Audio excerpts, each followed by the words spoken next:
Hello. Hello, Benjamin. How you doing? I'm doing pretty well. How about yourself? I'm doing okay. Yeah? Not too bad. Just okay. Not amazing. Uh-oh. Yes. I saw this thing. It was like how to translate Americans when they tell you how they're doing. And like, how you doing? Great. Like, great equals fine. Okay equals very, very bad. It's so true. It's so true. And like, very, very bad means like, just as bad as it could be. I saw someone else from like Europe observing that like that's like a traditional American thing to just say like, how's it going? And we actually don't expect anyone to ever answer that question. It's just like a salutation, which is very bizarre if you think about it. It's super bizarre. It used to weird me out a lot. Like I remember a period of a number of years where I just kept being like, this doesn't make any sense. Like, why do we do this? And now it just fades into the background. It's like perfectly acceptable to just like nod at somebody when they say like, how's it going? It's just like, right. Hey, how's it going? Yep. That just means like, hello. Yep. Totally. Yeah. But yeah, so I'm like, I'm fresh on some emotional stuff, and I figured let's process. Let's go. Yeah. Happy to help you process. Yeah, I think I'm already coming on the other side, but like you just caught me at an interesting time. So I just was messaging with someone who's a Tuple user, and I was like, "Hey, like, how's it going?" And he was like, "Well, to be totally honest, like, we tried to do a session and like it didn't really work, and overall, like, quality wise, I think I'm finding is like people with particularly on bad connections, like Zoom is beating you on in video quality, and like so I've just been like going back to that more and more. Like, this is very reasonable feedback and very normal."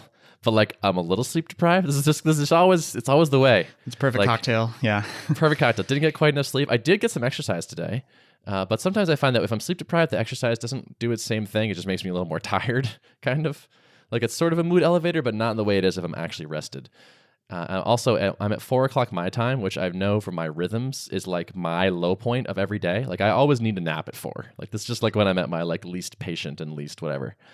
And so just like getting this feedback, I just sort of like felt my stomach tightened up. And I was like, oh God, how are we ever going to make this good enough? This is an existential risk and I'm in danger. And like, I felt like this like blast of adrenaline come in and I was like, ugh. So that's what's going on with me. That's tough. And like, I can totally empathize with, I don't know. It's just, I think it's the stage we're in our businesses too, where it feels like, again, brains being irrational, like one anecdote, one small piece of feedback from one individual use case can really have an outsized impact on it's so true on mental state. So I feel you. Yeah. We feel so fragile still. Where it's like the question that we sort of keep asking ourselves and that I'm asking is like, have we made it? Like, are we there yet? Like, have we made a thing that's actually really good that people like want and like? The fact that I don't have a great answer to that is a sort of a sign to me. Like we were just talking today about building some like feedback features in, like after you finish a call, like how was the call? Like, so we have, some sort of additional indicators. There's votes for and against that. Like we had our first expansion revenue this week, which is like amazing. Like someone like liked it enough to buy another seat. And I was like, oh my God, it's amazing. Like, this is the dream. And, like we've had some positive feedback from people and whatnot. But then like the negative ones come in and it's like, oh, that's damn. And like, so like, first of all, there's that irrational brain thing where like the negatives they just hit me so much harder than the goods hit me, which is a real bummer. But then also there's just like that, like beyond that, like really, where are we? Like how, like, it would be weird if, some number of months into this, we were already there, like we were at like, okay, we've made a great product that everyone loves and we have product market fit and we figured it out. Like, of course we're not there yet, but like how far are we? Like how much stress should I be feeling right now? How much danger are we in? Like these questions are still up in the air. Right, because it makes you start thinking like, well, if I'm hearing this from this person, what is everyone else not telling me? Like, are other people feeling this right now? And you start to question things because, I don't know, if you've been getting a lot of positive feedback, it probably can leave a little bit of suspicion in the back of your mind of like, am I only getting one side of the story right now? Yeah. Yeah, and we have like outlier good users and outlier bad users. It's like some people are just like effusive and they have smiley faces in every email they send me and it's great. And then some people are just like, well, no, it's kind of bad. So it's like, who do I listen to? And like, there's always my inner critic of like, it's hard for me to think it's good enough anyway. I went and meditated, which was good actually. My first response was like, okay, I need to do my meditation for today anyhow. So this actually is great timing because I'm feeling very stressed about this in this moment. And so I like whatever, sat down, did 10 minutes, and it was like kind of the perfect meditation. It was just like, okay, first thing we're going to do, just drop everything.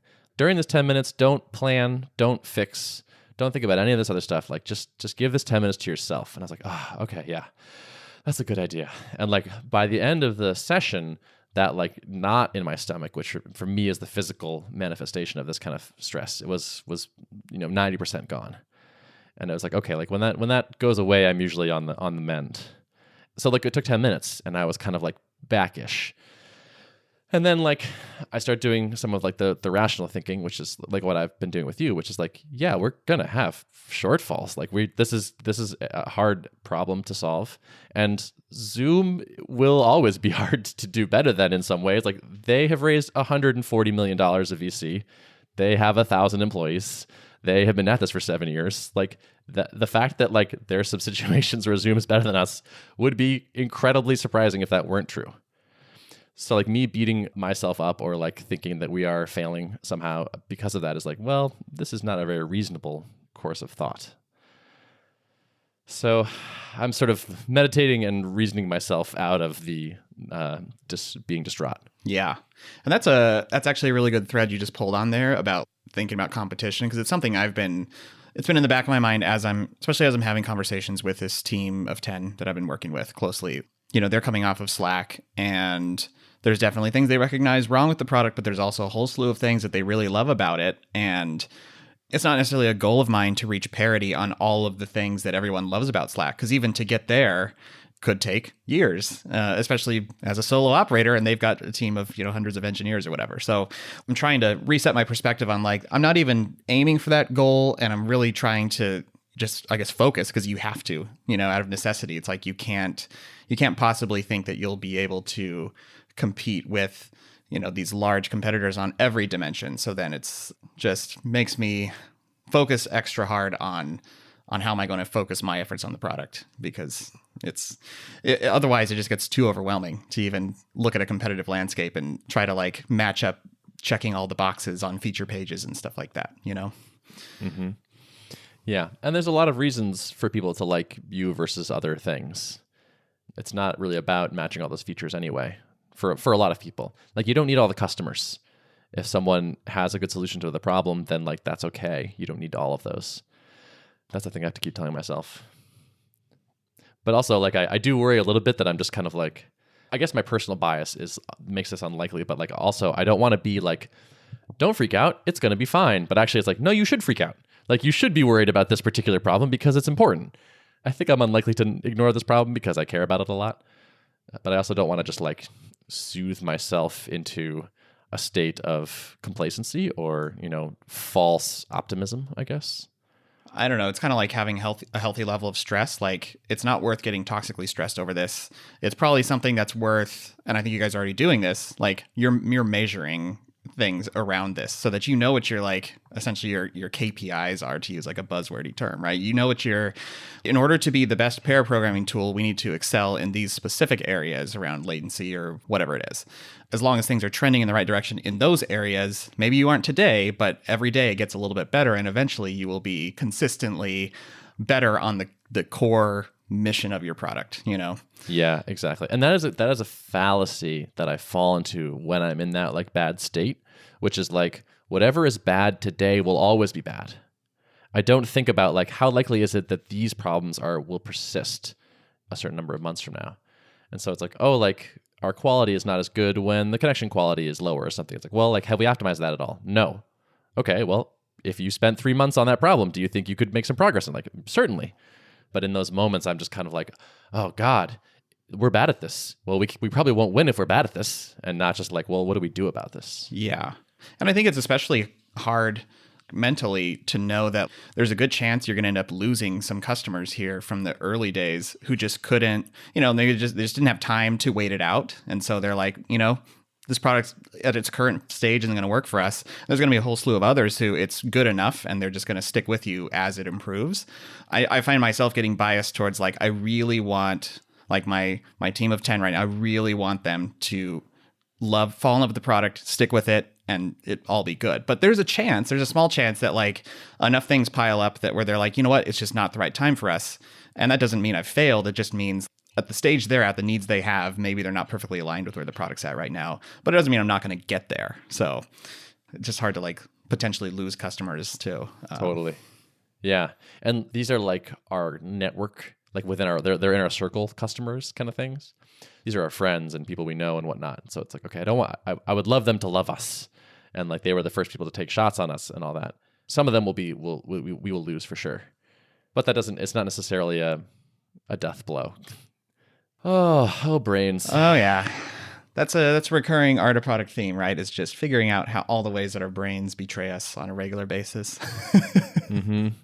Yeah, this would be a lot easier if I just never had irrational thoughts in my head. Mm-hmm. But I don't think that's going to happen. So it's all about the coping strategies, I guess. Totally. Yep. That's what it's about. But speaking of those, so I had a pretty nice goal actually as of today, which is, so I set at the beginning of the month, I did some monthly planning and I was like, what kind of things do I want to do this month? And one of the things on my list was to meditate every day of the month. And I gave myself a 2-day buffer, like 2 days of sort of misses. And I hit that as of today. Nice. Congrats. So thank you. So like the last 26 of 28 days, I did 10 minutes of meditation. It helps a bit. It's not magic. Yeah. I will say. No silver bullets. It's definitely not. It's like the sort of the promise. I'm using the Waking Up app by Sam Harris, which I like. And one of his like, why would you do this? And why would you put in the time is like, you'll find the half-life of negative emotions. Negative emotions can be shorter as you start to realize, hey, I'm thinking these negative emotions. I'm making them happen with my consciousness. I'm putting myself in this place. And I can think about other things, or I can sort of, just by kind of noticing that you're doing it, you do it less. Where it's like, oh yeah, I'm thinking thoughts that are causing adrenaline to drop in my brain, and I'm like tensing my stomach in a way, and like I'm like, I can sort of see myself doing it. And as I see it, I'm like, okay, well, do I have to do that? It's like, no, not really. So I would say it's not magic, but it is helping a little bit. Yeah, I think that makes logical sense. Like there's been times where I know that I will go on throughout the day and feel like my productivity has dropped. I just feel agitated. I feel impatient, and like it bleeds into whatever task I'm working on, and it bleeds into, if I'm just trying to solve a problem and like I'm not nearly as effective and I'm getting upset easily. And if I take a step back and try to just have a little bit more awareness and think about like, why am I feeling this way right now? And then kind of work through that, then you can save yourself a lot of time where you're operating at a, suboptimal level. Just if you kind of step back, become aware of what are the negative things that are impacting me right now, and can I get past them for today at least, so that it's not continuing to infect everything else I'm doing, I guess. Right. Yeah. Yeah. And it's that like one foot in front of the other thing. You touched on this. Like if the product gets better every week, it doesn't really matter what it is today. It matters how much we can improve it each week. Like the growth rate, the improvement rate is more important than the current status. Yep. Precisely. We're getting there. Yeah. Yeah. Software's hard. It's very hard. It takes a long time to make good software. Mm-hmm. Oh yeah. We do keep putting some good stuff out. Like, and before this goddamn bad feedback, I was feeling pretty good about things. Like we shipped some good stuff recently. Yeah. And so I mean, so it's not the feedback's fault. It's not the person's fault. It's my fault, right? Like it's me over focusing on this one little bit where it's like, okay, but if in the broader scheme, like things are getting better, and people like we have a new cohort starting next month. I have a number of people that join the waitlist, like paid to get on the waitlist to be onboarded next month, and these people are going to get a better product than the people that have been here from the beginning. At least they will see it from a better starting point, and that feels pretty good. I've observed that too. Like I've let in a couple people here and there in the last week, and just kind of observing their onboarding process. And like, oh yeah, the last time I did this with somebody, like the UI was arranged a bit differently. Things were confusing. The performance was a little bit worse. Like, this is really good. Like I'm glad that this is their first one experience, and like at least initial reactions have been far more positive than they were originally. So it's like those little indications that moving in the right direction. Yeah, it's fun to get those. Yeah, I just need to not overfocus on the negative things. We added a feedback dialogue, basically. We're just kind of in app, you can drop in like a message about how things are going, and so now that dumps in a feed that we all get, and so it's like that's good for getting more feedback. But now also we have like we're getting the feedback when things are not so good, like because these are mostly like support requests or problems or whatnot. So it's like, okay, now there's a stress feed over here that just is like, which of these problems can we fix? Now you don't have those coming through as like it's not like a Slack push notification or something, right? Like, It is. oh no. Well, it's not a push notification. It goes into a Slack channel. Okay. That's I don't have like push on for that. Okay. Because that would be extra bad. So you'll definitely want to control that so you can sip from that well when you feel like you're in a good place to go reach into that bucket, you know? That is a good point. Yes, absolutely. Yeah. Yeah. And like there's that bucket is not the happy people, right? Mm-hmm. Right. So it's like you got to be in a place where you're like, oh, I'm feeling mentally strong right now to get some critical feedback. Yeah. Oh man, and everything's harder on less sleep. This all just feels more overwhelming. Mm-hmm. I wonder why I didn't sleep as well last night. I'm not even totally clear. You say, yeah, was it low quality sleep or did you go to bed too late? Oh, you know what? So I just switched time zones. That's probably the biggest thing. I was in Salt Lake City the last couple days. Oh, okay, cool. Or over the weekend, I guess. And I was up a little bit later than I should have been, and I woke up at this. I did the stupid thing, which is like I woke up at like 3:30 or something, which happens to me sometimes, and I like grabbed my phone and like played around on my phone for a little bit. Blue light. Like, that. Yeah. Yep, and that is the worst. That always wrecks me. I would say. Yep. Like sometimes even just like missing a couple hours is not as bad as like breaking it up in the middle. Mm-hmm. Mm-hmm. And I almost always can go right back to sleep if I just do it. Yeah. But it's when I like said, let me just see what's going on in the world, and then like hours go by, and then the little bit of sleep I managed to catch on the other side is like just not helpful. Yeah, that happened to me last week too. I was like, I went to bed extra early. I was like tired at like 10 o'clock, and I usually go to bed closer to 11 or 11:30 or something. So I was like, oh, this is great. I'm gonna go to sleep right now, and like fell asleep fast, but then woke up middle of the night and probably laid there for like an hour and a half. I was very tempted to look at the phone, but I was like, if I do that, I'm totally screwed. And I know I need more sleep. I know I'm not like ready to get up for the day, but you know what? I think it was partially too. I was like on the cusp of shipping my big improvement. I think I was just so excited about it that I was like, you know, sometimes I wake up just rearing, ready to go the next day, and it just happened like a little too early in the middle of the night. So, yeah. Well, that's almost a good problem. Like, no, brain, not yet. Yeah. Did you end up shipping that, by the way, the performance stuff? I did, yeah. So that Nice. went out earlier in the week, and the feedback so far has been very positive. Everyone's like very excited about how snappy the experience is now. And it's basically, there's a lot of stuff I can cache because most posts, once they're posted, are not changing all the time unless you edit them. And then I have WebSockets to pick up changes as stuff happens over time. So I can basically, similar to what like your email client does, where it's keeping a cache of all your emails, I'm kind of starting to do the same thing in Level. So as you click between things, once you've loaded up a channel, like all those posts will be persisted locally. So when you come back, it's like instantaneous, which, yeah. Yeah, so that cache lives in the browser then? Yeah, locally? and right now I'm actually not flushing it to like local storage. So if you hard refresh, like the cache gets completely busted right now. But I do want to make sure that I'm like covering all the edge cases of like filling in missing data. Like if you go offline for a couple hours, come back, I'm catching a lot of the edge cases, but there's probably some cases where like things wouldn't get properly background refreshed upon reconnect.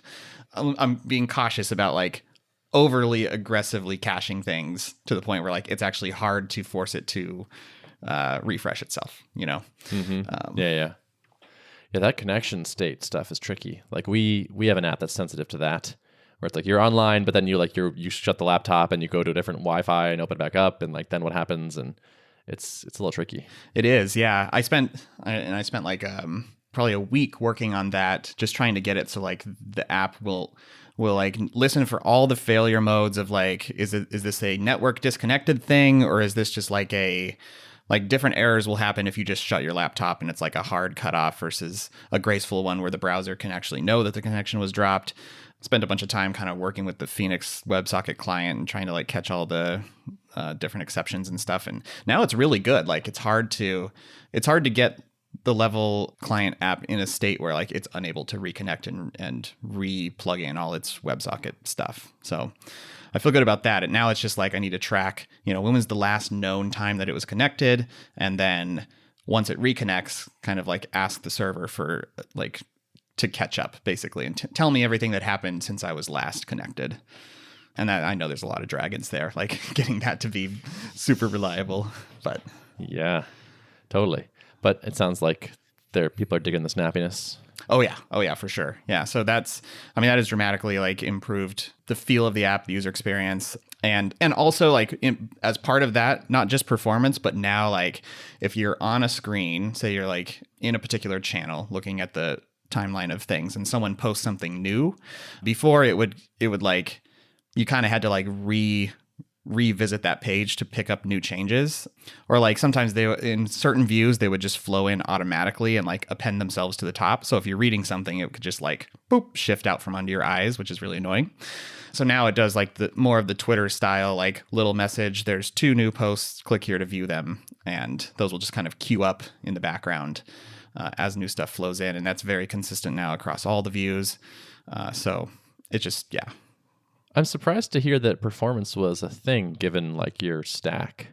Like, isn't Phoenix ridiculously fast? It is, but it's kind of just the balance of like how many things am I fetching all at the same time. So before I was treating it very much like a standard request response application where like every time you change the page, it would literally load up all the data that you needed for the page load, because I wasn't doing any kind of sharing between pages, because that was just like the easiest way to implement it from the get-go. And I knew like if you could hit any route on the single page app and it would always know at that point like to load up all the freshest stuff.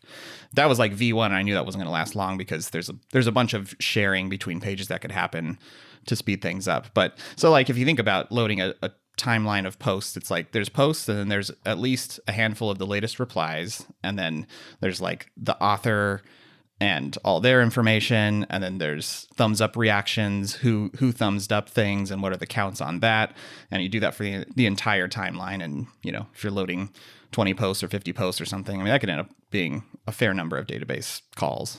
Does GraphQL shield you from any of that? Like, isn't that one request, but then many database calls? It's one request, but like it actually does a pretty good job. There's this library called Data Loader that I think Facebook implemented, like the reference implementation of it in JavaScript, but it's been ported over to Elixir, and it basically GraphQL queries can easily turn into tons of n+1s, because like if you're requesting related things and it doesn't know how to batch up those queries properly, then you could just end up like iterating over collections that call other things that call other things, and before you know it, you've got a bazillion n+1s in there.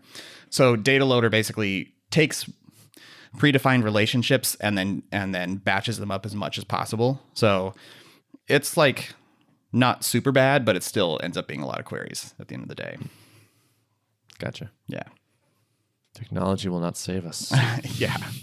But brain's still required. This ties in with a gratitude piece. I wrote one down for this week. Nice. I forgot about that. That's all right. I figured we probably didn't want to like commit ourselves to any recurring thing, hard and fast, rule. But I did come up with one as I was just kind of pondering today.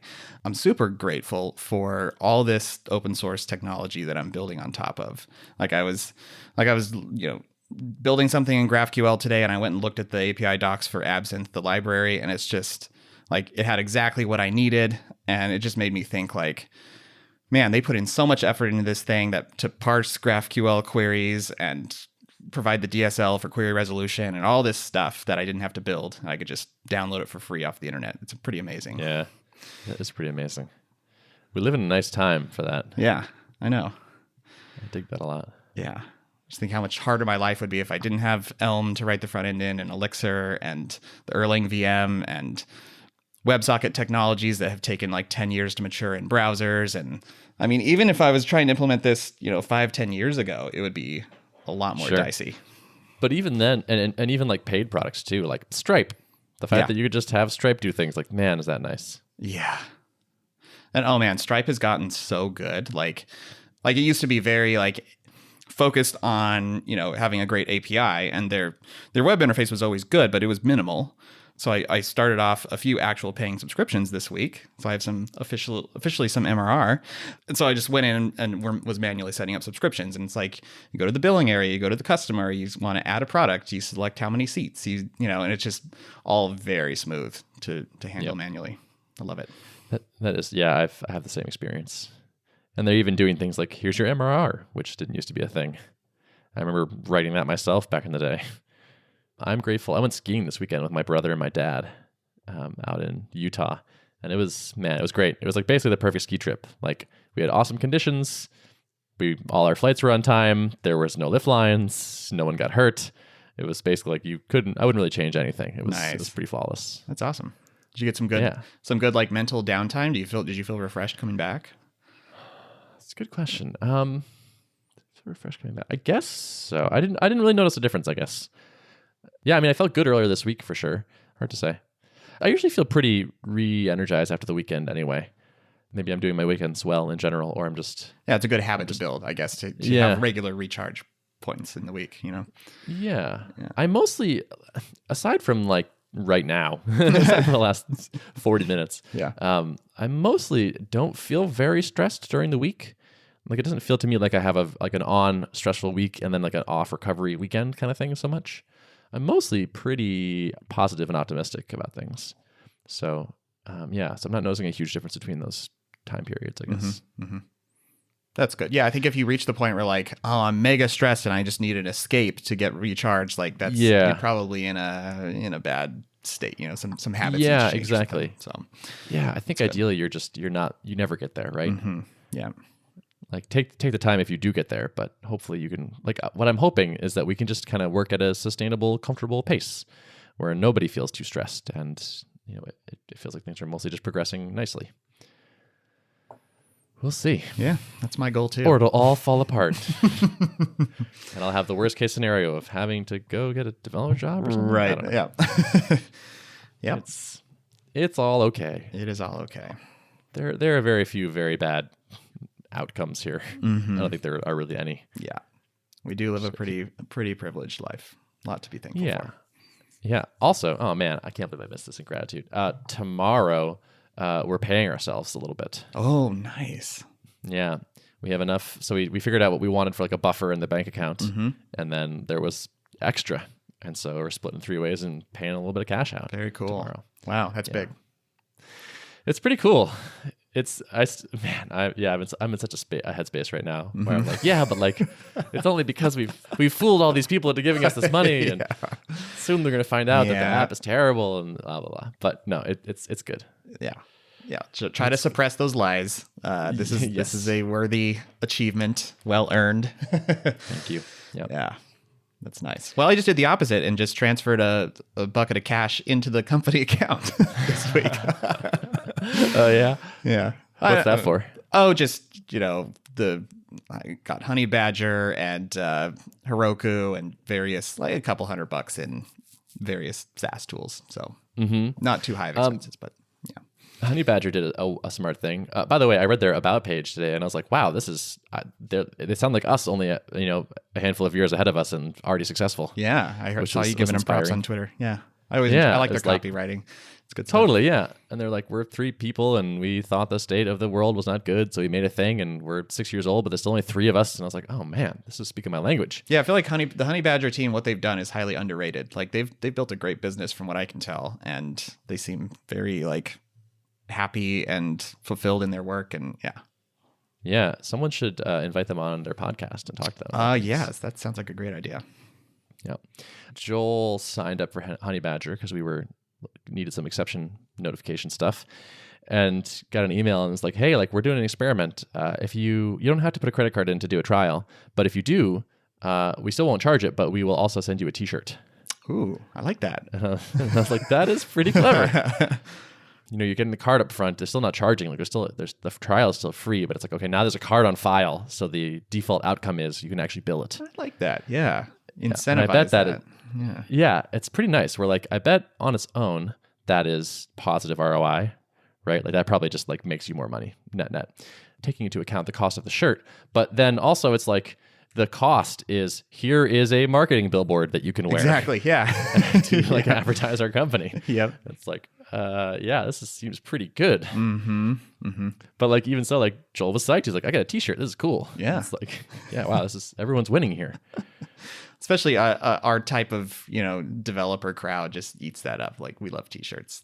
Yeah. Let's be real. Yeah. I've been thinking I want to make us some T-shirts. I think. I think it's pretty soon now. Mm-hmm. we're getting to the point where it's like, yeah, we could spend a little cash on t-shirts. That'd be legit.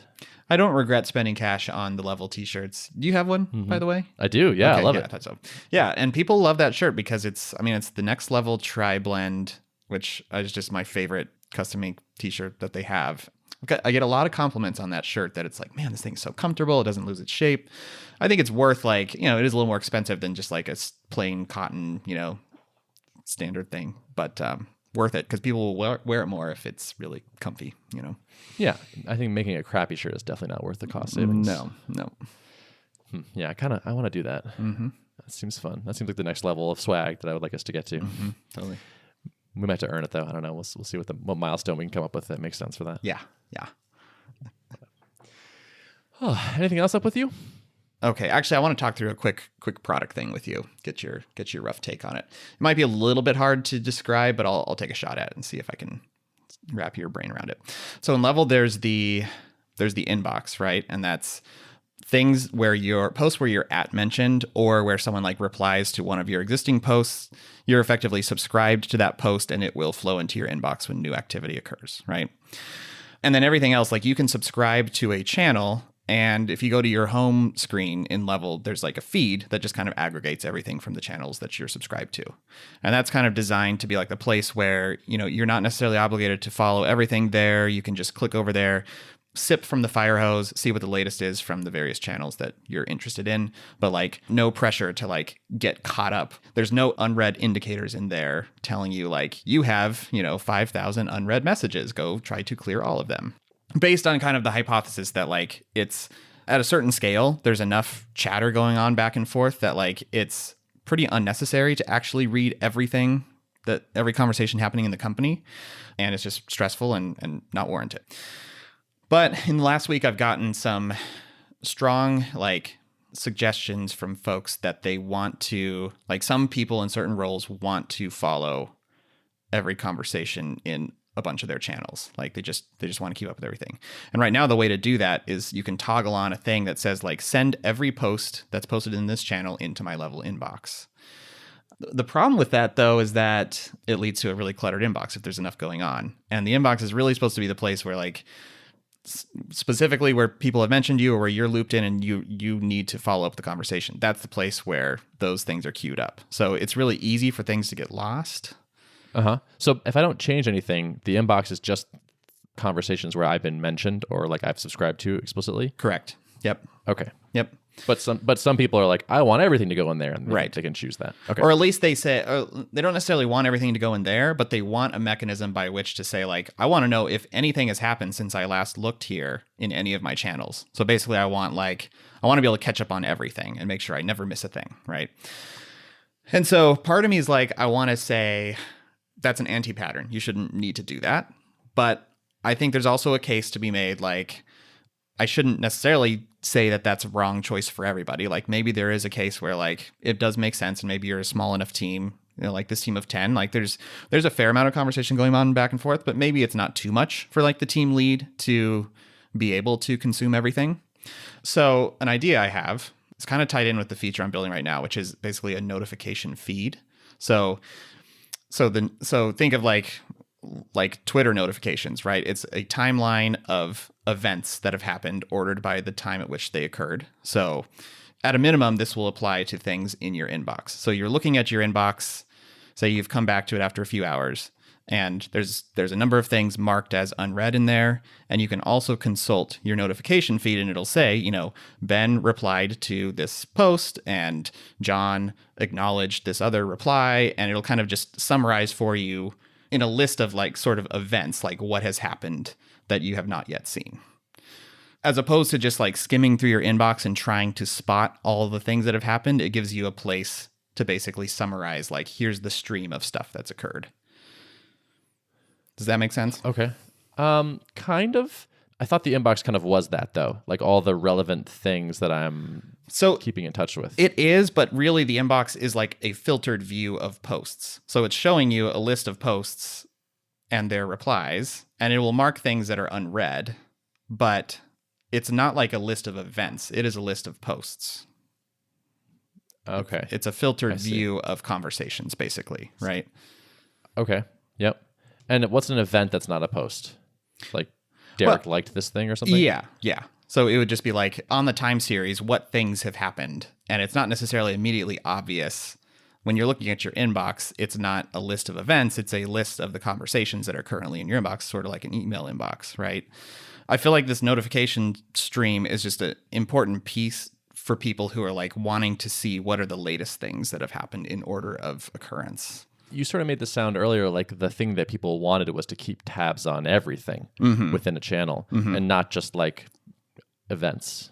This is where it ties in with that desire, right? So I think what I don't like about notifications traditionally and why Level has an inbox and not just a notification feed is because generally notifications are ephemeral. Like you get notified about something and then once you see it, it's like a dismissed thing, right? And the Level inbox is designed to be more like a bin where conversations live for me until I explicitly dismiss them from that inbox. So it's sort of like a to-do list of sorts, right? But a notification is more like, once you've seen it, it's kind of gone off your radar. And so something I'm considering doing is having a middle ground where you can kind of like passively subscribe to a channel and its posts will show up in your unified feed of posts. Or you can say like, I want to be notified about stuff happening, new stuff in here. So like these will appear in my queue of notifications when new stuff occurs, but it's not going to flow into my inbox. So then once I click on the activity or go straight to the post and see it, it'll be dismissed from my notifications. But that way it'll make sure to surface like what's the latest stuff that has happened. I might be too tired, but I'm having trouble following it. Yeah, I figure that might be the case. I mean, it's sort of confused without like a visual or without some kind of demonstration. It's kind of hard to follow, but yeah. Yeah. So is the idea of the inbox that I like, would I inbox 0 my Level inbox? Is that the goal? That is the goal. Yeah. Okay. Yep. So the idea is that I do want to look at everything in the inbox. Mm-hmm. Yep. Okay. And the notifications are so like, but the inbox is posts, right? It's like post activity, but not things like if you responded to something I wrote, would that show up in my inbox? Yes. Okay. Yep. But then what shows up in the notifications that's not that? Like a emoji reaction or something? The inbox is ordered by when the posts were created, and they may be in a state of unread. Like if someone replies to a post that was created, 5 days ago, that would slide back into your inbox, be marked as unread, and the reply would be unread, right? Okay. But unless you scrolled down to that point in your inbox, say you had like 15 items in there, like it may not be immediately obvious to you that a new reply came in on this post that was 5 days old. Mm-hmm. Yep. So the notification stream would surface that right away because the notifications are basically events that are ordered by time of activity, and the inbox is like the state of the world in your inbox. These are the posts with their replies and their acknowledgments and all that kind of stuff. I see. So the big difference is the sorting effectively. Yeah. And also that inbox is always posts, but notifications might be things that are not just posts. Right. Or they're sort of like summarized activity that's happening. Right. In the the inbox like represents a post with its replies, and you'll see the thumbs up acknowledgments with counts and everything all, in their proper places. But like, it may, like, just looking at that post in your inbox, it may not be immediately obvious that Joe just thumbs up this reply that you authored 5 days ago. I see. Yep. Huh. Because everything's threaded, I can't really sort. It feels weird. I've played around with this a little bit to have like the inbox literally just be an event stream, because then, an acknowledgement on an old reply to an old post would be at the top, but it would not be in the context of the conversation thread. Like you really need to, does that make sense? Yeah. Like you kind of need both views, which is where this is where I kind of arrived at this. Like you have this notification stream that shows you what are the latest things that have happened, and those tie back to posts. Mm-hmm. Yeah. So this is very Twitter then. Yeah. I think you could, sense. I think you could think of it as analogous to that. Yeah. Yeah. Like inbox is like the timeline and the notifications is the same. Yeah. Gotcha. Okay. Yeah, that sort of makes sense to me. So is the core problem here that you have people that want to keep tabs on everything within a channel and they feel like they're losing some of that information or they're missing things? Yeah. That's the core problem I'm dealing with right now. Like with that use case aside, I think the notification stream is still important for people who are managing a busy inbox and don't want to miss out on like someone thumbs upping an old reply on an old post. Yeah. So it's like still need to be able to surface that for inbox users, but I'm also thinking about extending this notification feed to also optionally include activity from channels, but not necessarily put it into your inbox. So like you can get a notification for new activity in this channel, but it won't kick it into your inbox necessarily. Does that make sense? Oh, I almost feel like you need a third thing. like a fire hose. Yeah. And it's just everything. Well, that's what I have. That's what do you mean? Well, I have the everything fire hose right now, which is it's just like, so you have basically two tabs. You have inbox and you have everything. Right. Okay. Gotcha. Okay. So why does everything not work for people that want to keep tabs on everything? Well, it doesn't work today because I'm not putting like unread indicators on every post unless you've read them, because I don't want the product to encourage similar, like when you log into Slack, a busy Slack thing, it'll be like you have 300 unread posts and unread messages in this channel and 400 in this one and 200 in this one. Like I don't want the product to encourage people to, you better go through and see everything in every channel or everything on your fire hose, Yeah. Huh. And that's, I see. It's like, so sort of philosophically, you're saying you want people to like opt into getting a bunch of updates about particular things. Yes. Unless they like ignore your finger wagging and say, no, I want everything. Yep. And then how do you do that in a sane way? Yes, basically. Gotcha. What will you do if people won't let you help them? I know. This is the hard part about like product development. It's like I want to tell you like you shouldn't be forcing yourself to read every single conversation. It's not healthy. It's an anti-pattern. And I could say like I'm building an opinionated product that doesn't allow that. Yeah. But then you've got users saying like, but I need that or else I can't use your product. Well, what do you do? Oh man. Yeah, that's hard. So let's figure out where to draw the line. Like, I think it is totally valid to say like, nope, I'm not going to do that. And then they may churn out and may be like, well, then sorry, I can't. And that may be okay. But I also wonder like it feels like there's maybe a middle ground here where like you can opt into it, but I will structure it in such a way where like, you're opting into something that is potentially going to overwhelm you, or it's going to cause undue stress, anxiety, needing to dismiss all these notifications. But hey, if you want it, like if it's manageable for you, then go ahead and do it. And then at the point it's no longer manageable, you can like dial it down easily, I guess. And, yeah. Huh. Interesting. This is making me think of like Twitter's like non-chronological timeline thing, where we're like, no, I want chronological. Like, okay, we'll do that for you, but only for a little while, and then we're gonna turn it off, and you have to turn it back on because we know what's best, you idiot. It's like, who's right here? Right. Yep. That's tricky. Yeah. That Twitter thing cracks me up. I feel a little bit like where they're like, no, like, listen, you stupid monkey. We've tested this a lot, and we know this makes you more addicted. So just let us show you the tweets that make you keep your addiction going and keep you engaged, and trust us. Yep. It's such an interesting dynamic to me. Yeah, I know. Like, on the surface, I like don't want them mucking with the order. Like I want to be able to like, have chronological or whatever. But I actually find that I find more interesting stuff with the algorithmic feed. So totally, I have not opted into the chrono feed. Yeah. And as a Twitter addict, when I go to Twitter, I want, as a friend of mine used to say, monkey wants a treat. And so it's like, I want to refresh the page and I want there to be new things there and I want there to be interesting. And so like, if you got, AI to do that, like, all right, fine. I think that is what I want. And they know that's what I want because they can see the numbers. And so there are all these people on my feed who are pissed off about it. And I'm like, yeah, but like, I bet you, like, I get that you don't like it, but I think you might want it anyway. It's just like, it's like, I don't want to smoke crack, but every time I do, it's so good that I just keep doing it. Yeah. Totally. Yeah. That's a tricky situation. Yeah. Well, I'm curious to hear how that works out. I don't know if I was helpful at all, but No, I mean, yeah, it was good to talk it out regardless. I'm sure it didn't make great radio, me trying to fumble through explaining this, you might be surprised. I think your explanation was fine. I'm just a little sleep deprived.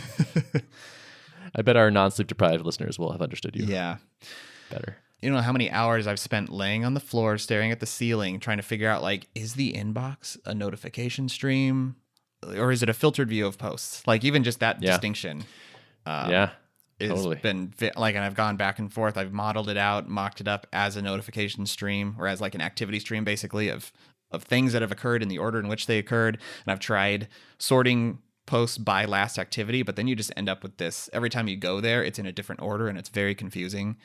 That was actually originally how it was when my key team got in, just kind of observing, like, it was not good. Like, that's not how it should be. But then you end up with the problem of, like, well, I have a post that's 5 days old. Now it's further down in the list and it's marked as unread. But unless I'm scrolling through all the time, I'm probably not going to see it. So help me, And so that's what led me to the notifications thing. But right. But then you only get a notification for that if something happens on it. Right.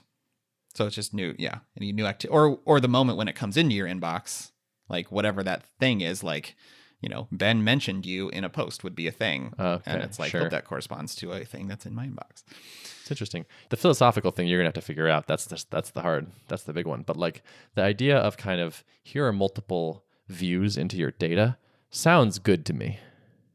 That sounds like a reasonable direction, especially for like a technical kind of tool where it's a little bit like, you can sort of imagine these are just database views. And I think you can kind of wrap your head around why you would want various ones for different goals. Mm-hmm, mm-hmm. What I don't want to do is give people like have to click in like 5 different places to dismiss all the dots, all the like unread dots. Like sometimes some tools I just feel like every time I'm in Slack, for example, I'm like clicking through to all the different channels and like dismiss, get all these things cleared. And I don't want to create a situation like that in Level, but I'm hoping I can craft it in such a way where, like, even if you never click the little bell icon in the corner to look at your notifications, like if you just go through and peruse through your inbox and you're not super concerned about looking at the activity feed, then those will just naturally clear themselves as you interact with these things. Like as soon as you see that post and reply to it, like that notification is now automatically dismissed. That's nice. So that makes sense. Yeah. So I don't know why more people don't do this. It's so easy. I know, right? It's one of those things, like when it works well, it feels like super intuitive, but actually to create it is tricky. Yeah. Yeah, active creation. Yeah. Mm-hmm. I'm curious where we're going to be like a couple months from now. I feel like start of summer is going to be kind of an interesting time where it's like, what is happening as the rubber meets the road? Like we have a number of trials that are kind of ending soon. So it's like, who will convert there? We have a bunch of people starting in March. Like, will they renew for the next month? What's happening in like June, July? To me, it's kind of like, I feel like going to be like, well, those indicators are going to be important for the rest of the future, I guess. Yeah. Yeah. And the frustrating part is it takes time because you have to give people trials. I mean, I think we're both in the situation where like people need to try our products before we know for sure if they're going to stick around. But that's frustrating too, is like not getting instant feedback. Like I wish I could just say like, do you want to buy this thing? Great. Give me money. Here it is. I've been doing that, by the way. Like, okay. So like they're paying before they trial basically. Yeah. Okay. Yeah. I just have kind of in my head been like, no more free trials and just pushing the purchasing thing forward and like, want to do a demo? Let's do a demo. Like, want to see a video? Sure. I'll make a video. That kind of thing, and seeing like kind of where we can get with that. Nice. Have you gotten a lot of pushback against that, or are they already pretty qualified by the point you're talking to them? They're usually pretty qualified. Some people at that point go, no way, like not going to do it. But a lot of people just say, sure, or they say, well, okay, well, let's do a month, and they do 1 month. They like prepay for a month to do a test, and I'm actually trying to get away from that too. Like again, I'm trying to start with the thing that's like really good for us. And so like we have somewhere to like negotiate down to if it's a problem. And for some people, it's just not a problem. So it's great. So like now I'm starting with just like, all right, it's this much per year per person. How do we do this? And just see if I can just do that. Because in reality, we want people to come on the journey. where it's not like, this is an amazing product today. It's like, I think this is going to meet your needs today, and there's going to be some things about it that you'll really like, and then some rough edges. And we're looking for people that'll help us fix the rough edges over time. So like, you should sign up for a while. And our side of the bargain is that we're going to show you how fast we can make this thing better. And you're going to be pleased by that.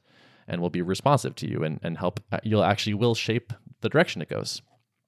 So hopefully that resonates. We'll see. Like I'm sort of in the middle of some of those. I like that framing. A friend of mine who's in SaaS sales has talked about, like, he is pretty notorious for like only selling annual deals. And he's like, it's pretty logical. The case to make for an annual deal is like, look, we want to be in this for the long haul with you. It's going to take you a while to set up our product, and we want to help guide you into doing that and getting fully successful with it. And that's going to take a little bit of time. So we're not thinking short term, month to month. We're in this together for a while. So naturally, this is going to be an annual deal. When you position it that way, it feels completely different than like looking like, I want a bunch of revenue up front, you know? Right. Yeah. Yeah, I can't decide if yeah, exactly. And that reasoning is not even like just sales bullshit. It's really true. Yeah, like, it's true. There's some leads that came in the other day, and I looked at their website, and I was just like, this website is ugly. If you are okay having an ugly website, I don't think you're going to be a great customer. And I just like didn't pursue it. And it's just like, I'm looking for certain kinds of people and certain kinds of companies, because like these people are going to have a very large impact on what we build next and the shape it takes. And so it matters who comes in the door. And it's not just the dollars. And I have to keep reminding myself of that, because I'm in sales mode. So like I want to close deals, but I also want them to be the right people. And so this barrier of like, hey, maybe it's annually, maybe it's quarterly, and last resort, maybe we fall back to monthly if I really can't convince you. Or maybe we just walk at that point to say, yeah, I get why that doesn't work for you, but also like we're looking for people that are longer term partners. I think that will help take some of the stress off, where it's like, all right, we have a number of month to month people starting next month, and like, it's just going to be, we'll see. I'm curious how well they will convert, but it's going to feel like there's going to be a lot of urgency when it's like, okay, this company who we would love to sign up for another month asked for this thing. Do we build it right now? Do we drop what we're doing and schedule that in there? There's a lot of urgency there, where if it's like, okay, this company signed up for a year, let's put this in the roadmap somewhere because we want them to be happy, but like maybe it's not quite so stressful and hard to manage. Mm-hmm, mm-hmm. It just eases the fears a little bit if you know that like, they're not going to bail next month, and they understand that you're still iterating, like things are still moving fast and you're still building things and listening to them and stuff like that. But yeah, if they don't have that constant, like, well, I may cancel next month type of thing hanging over your head, it helps. Exactly. Yeah. Yeah. And I'm trying to do the Jason Cohen thing, where it's like, yeah, like there's parts of this that need improvement. Like I'm being honest about it and upfront about it. But I think that kind of helps almost make the case for like, and that's why you should, if you want this, you should stick around for longer. So we'll see how it goes. Those were all the initial alpha people were annual plans. And so and that was before the software even existed. So maybe this will actually be a reasonable position to take. But then again, like the market kind of determines that, where it's like, if I can't actually get anybody to do it, then it's like, well, it was a nice idea, but it's worth trying.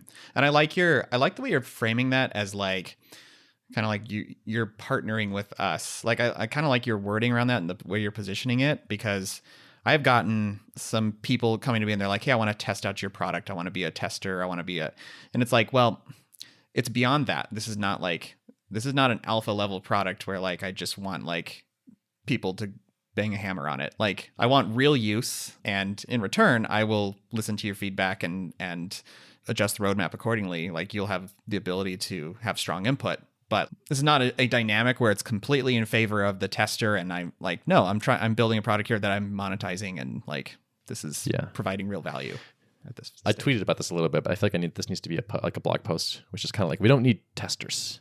Like we can test it. Like I have friends that will test it. I think a lot of people are like, hey, I can do you the favor of trying your product for free and telling you where it's not good about it. It's like, yeah, but like we got plenty of that if we need it. Yeah, we will naturally hear about bugs, and I don't need feature requests from someone who's not really interested in paying for the product, because you're not like, those are basically invalid in a sense, because and it comes from a good place. Like I think people mean it to like be very helpful, and so I don't mean to like be negative about that offer, but it's just sort of not what we need at this point.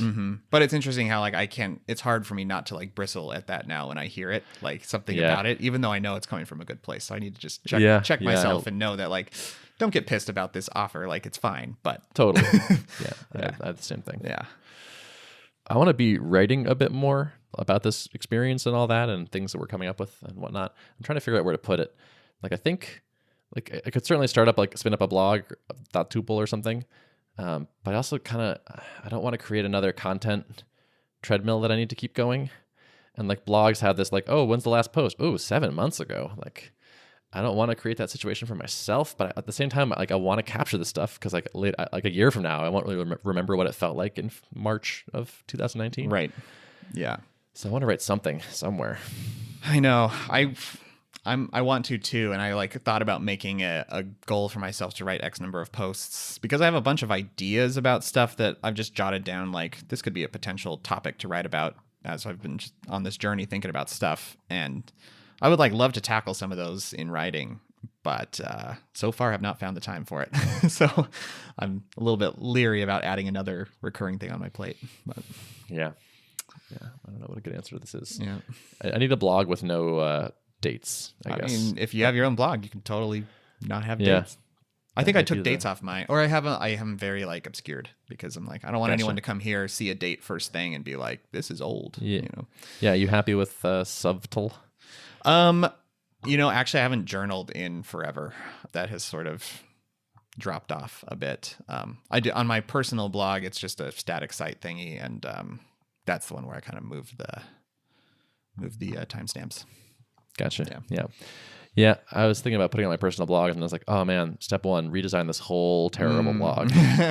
Which is like, okay, move Tailwind in here, and then rip all this out, and then I was like, oh my god, I just want to like write a 500-word post, but instead I'm gonna end up doing weeks of design work. I know. Yeah. It's the struggle. Like it's fine that it's just out there and attached to my name, even though I don't like it. But if I'm gonna add more to it and then drive more people to it, it's like, well, it should be better. And blur. Yeah. What was me? Anyway, all right. Well, we should wrap it. This is a long one. This has got to be the longest AOP in a while. That's right. As it turns out, we had a lot of stuff, so it's good. Yeah, turns out. Well, thanks for helping me process some of this craziness. Yeah, I hope it helped a little bit. Yeah, I feel pretty good. And again, I'll sleep on it and then talk to Spencer and Joel, and we'll console each other and rally the troops. This is having people to lean on is always big for me. Like, guys, I was feeling down yesterday because I got this news. Let's talk about it together and like let's figure out a plan. And then we're like, all right, cool, we got this. We'll do this. We'll be okay. Yep. And then I'll feel good. Yeah, it's good. Yep. And talking to my bro Derrick. Yeah, always here for you, man. I appreciate that. What a guy. Also, I'm gonna see you pretty soon, huh? Yeah, I'm stoked. It's about a month out, right? Or less than a month. Yeah, I'm psyched. Yeah. I'm getting ready for my MC duties. I've been reading about it and reaching out to speakers and things like that. Yeah, I'm pretty pumped. I've never MC'd before. I'm really psyched. Oh, I think you're gonna do great. I mean, feels like a great fit for your personality. Like I can already picture. I've always wanted to do it. I love being on stage. That's fine. I think that's no secret to anybody who knows you. Yeah, it's just so fun for me. So I think it's going to be a good time. I thought about doing an attendee talk or putting my hat in the ring for an attendee talk this year, and just completely blew past the deadline. So whoops. Oh, gotcha. Okay. I've been a little busy, so I was on the fence on whether like, do I want to tackle my noobishness at public speaking again this year, or do I just want to not worry about working on a particular skill set this year? So I'm okay that like it's not going to happen this year. It's fine. Yeah, I know since I get like stressed about it because I'm new to it. I haven't done a lot of speaking. Like I know that like if I'm on day 2, I will be stressed the whole day, day 1 thinking about it, and it's just I'd rather have it is really nice to not speak sometimes. Just like I'm just here to meet people and talk and enjoy it, and like no pressure. That is pretty great. Like to me, the best part of a conference is when I'm done with my talk. It's like, okay, now I can really relax and just chill. Yeah. So in exchange, I'm just going to try to get like I do every year, try to get the most out of MicroConf that I can, connect with people and all that kind of stuff. So. I'm also interested to try to hit like some, like just see where I'm at milestone wise. Like Brian Castle was saying, he thinks of MicroConf as kind of like a checkpoint in the year. Yeah. Brian and Jordan. And like it's, I have the same thing Where it's like last year, it was like an idea. Like we were just like starting to do it. Like it was brand new. And so now it's like, okay, a year later, like where are we at? What's the revenue look like? What's the MRR? So I'm going to try to include some of that in my talk, I think, just to give people a sense of where we are. Cool. All right. Be good. Well, I have a concert tonight. Oh, you're performing. I'm performing. I'm singing with the Boston Symphony Orchestra tonight. Wow. Nice. Yeah. Which is a piece by Dvorak. Whoa. This sounds very which is like the keyboard layout, but with a fancier little thing over the A. Yeah. Every time I see Dvorak, I'm like, Dvorak. No. Yeah. I was like, we're singing a piece by my keyboard layout. Yeah. That's cool. Same guy. Was a composer and a keyboard guy. That's funny. Yeah. Nice. Well, yeah, you better take your nap and get kind of reset. Yes, I will. Yeah. And I'm putting on a tux, which is always fun. Nice. Yeah. It's fun to get dressed up. I'll have to go re-Google how to tie a bow tie. Oh, yeah, I've never done a bow tie. Only the standard. It's kind of annoying, but it's, whatever. All right. Show notes? Show notes can be found at artofproductpodcast.com. Thanks for listening and joining us on this crazy journey. Yes, thank you. Bye. See you next time.